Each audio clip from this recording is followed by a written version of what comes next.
sur cette émission. Nous parlons de Ramaphosa, Cyril, le président sud-africain, sud-africain, disons, qui séjourne à Kigali pour le 30e anniversaire du génocide rwandais.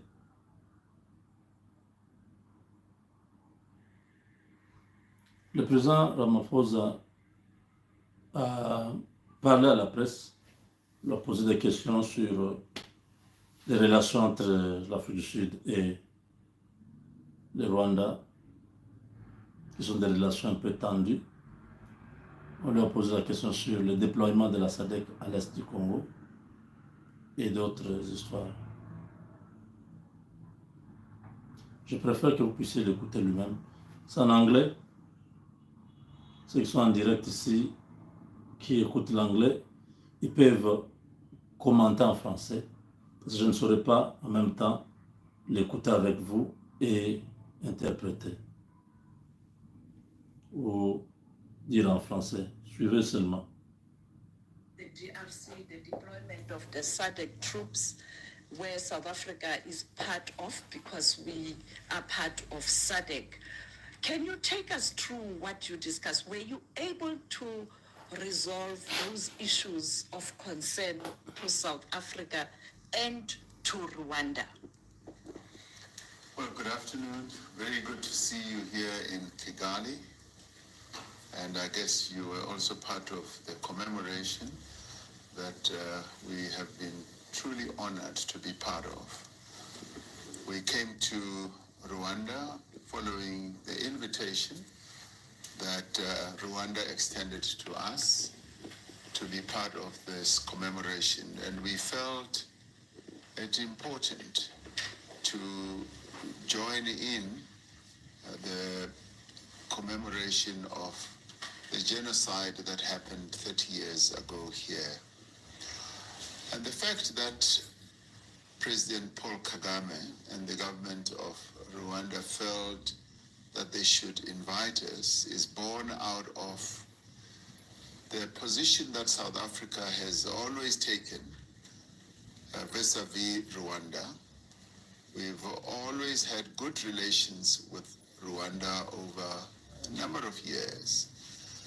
In fact, when the genocide happened 30 years ago, it was President Mandela who regretted that we did not really fully give a helping hand to the Rwandese at the time when they were going through a moment of catharsis themselves, because we were bringing an end to the system of apartheid, and the two very important events just almost crossed each other like ships in the night. So following that, South Africa embarked on a number of initiatives, which President Kagame spoke about in his speech at the commemoration today, applauding the help that South Africa post-apartheid gave to Rwanda and the solidarity that we pledged, how we helped Rwanda to rebuild its health system by supporting and paying for doctors from Cuba, and how we opened our universities and colleges for Rwandese students to come to South Africa to learn, and how he said many of those who were trained in South Africa are today occupying positions of leadership in their own country. So he applauded South Africa. That in many ways goes to demonstrate the very good and special relationship between our two countries, a relationship which over the years, yes, has faced some challenges. He and I, from the time I became president, have always sought to find ways of straightening out the wrinkles in our relationship And last night I had an extensive discussion with him about how we can refashion our relationship and on a bilateral basis deal with some of the issues that have to do with visas, that have to do with travel. And we believe that we are definitely going to get on the way of rekindling and rebuilding that relationship. I say rekindling because it is a relationship that is in existence. And like relationships between countries, sometimes they face challenges and they wrinkle up. And so those wrinkles will be straightened out. Yes, we did speak about the challenges that are prevailing now as a result of the situation in the eastern part of the DRC, and how both countries, in fact, how the region, SADC, can work towards installing peace.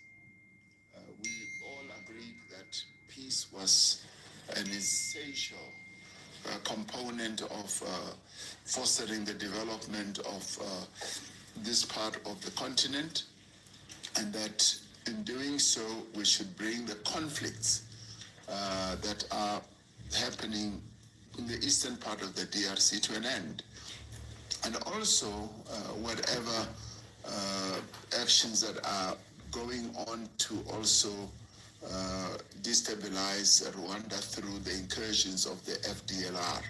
So there are a number of forces that operate in this area, and we agreed that a peaceful political solution is the best option to any military action. And beyond discussing with President Kagame, I also had a number of... Vous avez suivi? Ramaphosa fait les rétropédalages. C'est terminé. La mission de la SADC s'arrête aujourd'hui. Ils peuvent rentrer chez eux, qu'on laisse les FARDC et les Wazalendo faire le travail. Il dit, ils ont discuté, ils ont cherché. Bon, disons d'abord qu'ils parlent de l'invitation. Le Rwanda leur avait envoyé l'invitation. En fait, le génocide est arrivé au même moment que l'apartheid aussi qui s'est terminé. Donc, les deux événements sont arrivés presque au même moment. Alors, il regrette que l'Afrique du Sud n'était pas en mesure d'aider le Rwanda dans cette tragédie. Mais il dit qu'après le génocide, après l'apartheid, post-apartheid, donc après l'apartheid, ils ont aidé le Rwanda à beaucoup de choses. Il a dit que même le président Kagame a reconnu ce que l'Afrique du Sud avait fait pour le système de santé au Rwanda, tout ça, les étudiants qui allaient étudier en Afrique du Sud, beaucoup de choses. Alors il dit, mais en fait, après ça, il y a eu beaucoup de challenges, donc beaucoup de défis. Les deux nations ont eu des problèmes. Kagame a fait ces histoires d'assassinat des opposants là-bas. Ça a créé une crise diplomatique. L'ambassadeur rwandais a été expulsé de l'Afrique du Sud. Depuis ce temps-là, lui, Ramaphosa dit, ils ont toujours cherché comment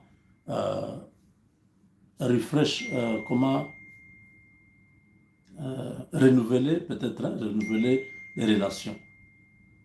Mais à travers cette invitation, il était venu, ils ont discuté pour voir dans quelle mesure ils peuvent relancer leurs relations. Mais là, il entre dans les autres troubles quand il commence à parler de l'Est du Congo. Il dit que la solution est politique. Militaire, non. Nous avons besoin de la paix, parce que des deux côtés, il y a toujours des problèmes avec le Rwanda, avec la RDC, il y a les FDLR et tout ça. Quand j'ai entendu seulement commencer à parler FDLR, j'ai compris que le Rwanda a possédé l'esprit, le cœur, l'âme, le corps de Ramaphosa. Le fait d'être d'abord à Kigali, c'est fini. On lui a fait un numéro, on l'a eu. Voilà, son discours a complètement changé. N'attendez pas que la SADC fasse quelque chose à l'Est. Je ne sais pas si vous avez compris. Parce que là, ça va être EAC 2, où ils viennent avec un mandat offensif, ils arrivent sur le terrain, des faux fouillants. Depuis que la SADC est là, vous sentez qu'ils ne sont pas engagés. Ils sont là comme s'ils ne sont pas là. C'est le Wazalendo et les FARDC qui se battent. Un message comme ça, c'est j'ai décodé ça directement. C'est déjà fini. Donc, n'espérons pas, même de ces papas, de la SADC, il faut oublier ça. Comptons sur nous-mêmes, achetons les armes, formons beaucoup de militaires à l'extérieur, des pilotes pour acheter des avions de combat et tout ça. Nous allons gagner cette bataille nous-mêmes. Que les Wazalendo se multiplient, qu'il y ait même 1 million de Wazalendo, tous armés. Que cette guerre prenne une autre dimension. Parce que les Occidentaux et ces gens-là, ils sont pour quelque chose dans ce que Ramaphosa dit ici. Comment Ramaphosa change? Sachant qu'au Congo, on a tué 10 millions de personnes, 12 millions même. Dans tout ce qu'il dit ici, il ne mentionne nulle part les génocides congolais. On suit, on poursuit. Je vais encore vous expliquer ce qu'il a dit. Discussions with a number of other leaders. I also had a very good discussion with President Mbeki, who was also attending the commemoration, and we discussed the situation in Eastern DRC. I went on to discussions with other leaders from other countries, and all of us in our discussions expressed a very deep yearning for a peaceful political solution to the challenges that are being faced here. So I leave Rwanda with renewed vigor and intention that we should find a solution that will lead to a political solution to what is prevailing here. The people of DRC. Vous entendez? Il insiste maintenant. C'est comme s'il commence à mettre aussi la pression sur le président Tshisekedi et la RDC. Il dit que non seulement j'ai parlé avec Paul Kagame, mais dans la nuit d'hier, nous avons parlé avec beaucoup d'autres leaders politiques. Il a cité même Thabo Mbeki. Vous savez, dernièrement, Thabo Mbeki, ce qu'il a dit, ce qu'il avait dit en Afrique du Sud. Vous comprenez? Il dit qu'ici, la solution est politique. La solution politique veut dire quoi? Veut dire que nous devons négocier avec les M23 à travers le Rwanda pour respecter les cahiers de charges de ces gens. Vous comprenez que nous sommes fait baiser par toutes ces nations parce que nous-mêmes, nous ne sommes pas conscients de la menace qui pèse sur la RDC. Nos propres frères qui sont dans l'armée, qui sont dans la politique, nous déçoivent. Regardez Nanga, ils sont là-bas. Regardez tous ces gens. Regardez ce que les généraux font. Regardez tout ça. Comment nous allons terminer cette guerre ici si nous n'aimons pas le Congo? Pourquoi nous sommes traîtres? Regardez comment toutes ces nations se moquent de nous. Voilà comment on se moque de nous.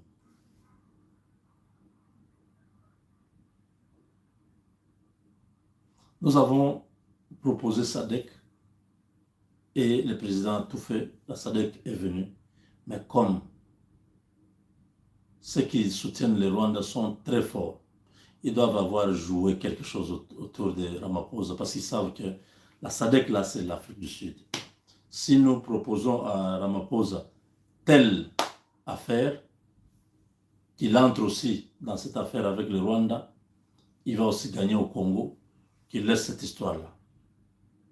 On doit lui avoir donné un deal pour qu'il puisse faire rétropédalage. Ramaphosa, vous savez que c'est un commerçant au départ.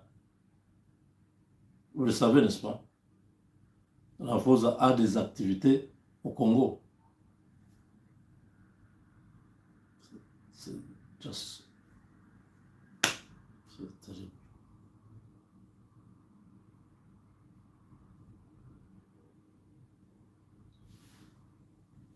C'est pourquoi nous devons continuer à compter sur le Seigneur et compter sur nous-mêmes. Personne, hein? Personne n'est avec nous. Il est là en train de parler. Écoutez-le.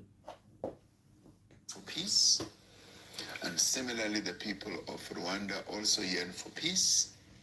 And so therefore, all of us combined, including SADC, should work towards installing peace in this area so that the conflicts, the violent conflicts, the displacement of people in the DRC and indeed in Rwanda should come to an end so that there should be peace and silence the guns in this part of our continent. So that is what we are hoping and aiming for. Mawa. Your Excellency, Vraiment. since the issue with the DRC, there is the Luanda process and the Nairobi process in place. Is there direct role for South Africa now that South Africa is leading a SADC force in the Eastern DRC? Yes, there is the Nairobi process, there's the Luanda process, and all these processes are collectively aimed at ensuring that the conflict comes to an end. And we take a lot of inspiration from that. The President Lorenzo of Luanda, who leads SADC, is firmly involved in the process that was initiated, which is the Luanda process. So we work under his leadership and his guidance. And the Nairobi process is a process that was aimed at installing a ceasefire as well as ensuring that there is a political intervention and a solution. South Africa, therefore, has a role to play as well in supporting all these processes. We are part of SADC, and we therefore play a key role in supporting the two processes. So we will not try to install a process on our own. We will work in tandem with the processes that are underway. We do play an important role in that as members of SADC, we want to see peace. And peace is our calling card. That's what we bring to the whole process. And so therefore, we do not see our role being exclusive. We see it being inclusive of all the other processes that are ongoing. And of course, we have to be talking to all parties. We have to interface and interact with all other parties. And with that, I'm sure that we should be able to find solutions to the conflict.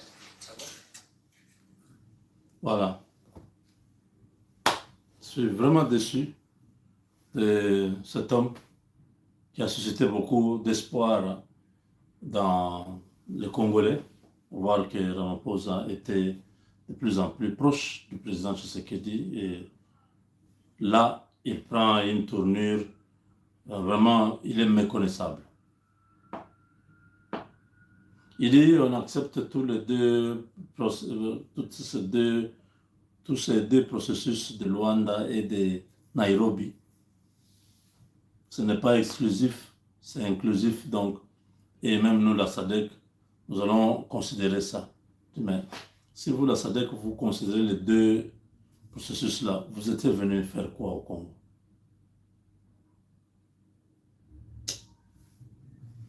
Voilà, chers amis, je ne veux pas trop parler sur ça. On a compris que ça ne sert à rien, que la SADC reste au Congo. S'ils ont déjà fait 3 mois, non, ils ont déjà passé 3 mois. Ils sont là depuis décembre.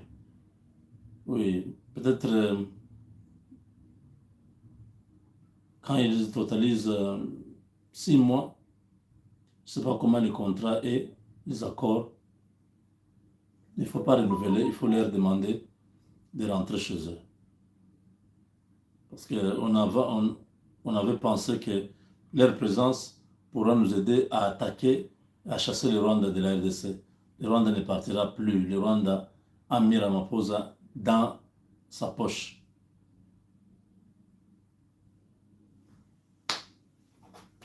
Une grosse déception. Je pense que ceci va nous inspirer, va nous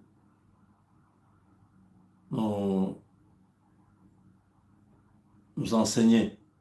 On ne doit pas compter sur un pays, on doit compter sur nous-mêmes.